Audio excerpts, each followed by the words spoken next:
नमस्कार मित्रांनो. या जगामध्ये प्रत्येक व्यक्तीचे कोणते ना कोणते तरी ध्येय असतेच. कोणाचे ध्येय पैसे कमवणे असते, तर कोणाचे ध्येय हे उत्तम शरीर ठेवण्यामध्ये असते, तर कोणाचे ध्येय विस्कटलेली नाती नीट करण्यामध्ये सुद्धा असते. या वेगवेगळ्या ध्येयांचे मार्ग जरी वेगळे असले तरी त्याला मिळणारे प्रोत्साहन हे एकच असते. माझ्या विचारातून आपल्याला ध्येय साध्य करण्यासाठी मदत होईल. तर मग चला चालू करूया.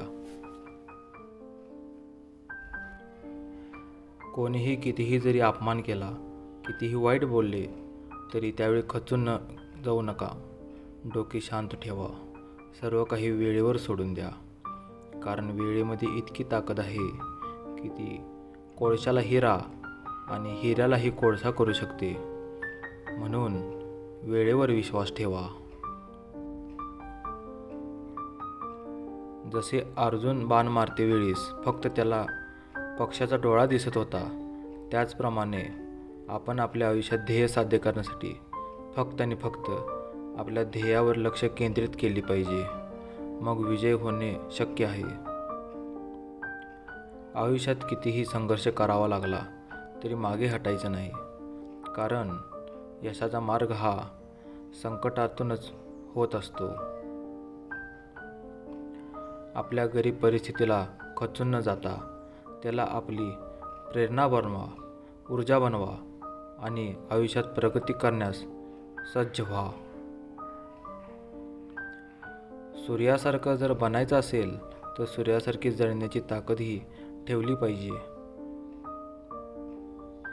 आपण आपल्या ध्येयासाठी इतके वेडे झाले पाहिजे की जसे भूक लागल्यावर अन्न, तहान लागल्यावर पाणी.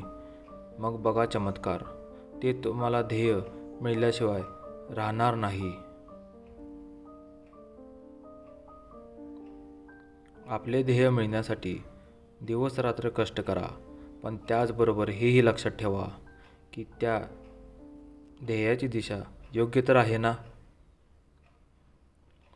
संगत नेहमी चांगली करा.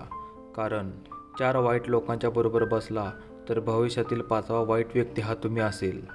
तसेच जर 4 श्रीमंत लोकांच्या बरोबर बसला तर भविष्यातला होणारा 5वा श्रीमंत व्यक्ती हा तुम्हीच असेल, हे लक्षात ठेवा. कोणत्याही गोष्टीचा ताणतणाव घेऊ नका. कारण जी गोष्ट तुमची आहे ती तुमचीच आहे. ती एक ना एक दिवस तुम्हाला मिळाल्याशिवाय राहणार नाही. आपल्या व्यस्त असलेल्या जीवनात कधीतरी स्वतःसाठी पण थोडा वेळ काढावा. ह्यामध्ये अनेक कठीण वाटणाऱ्या प्रश्नांची, अवघड प्रश्नांची उत्तरे लगेच सापडून जातील. धन्यवाद.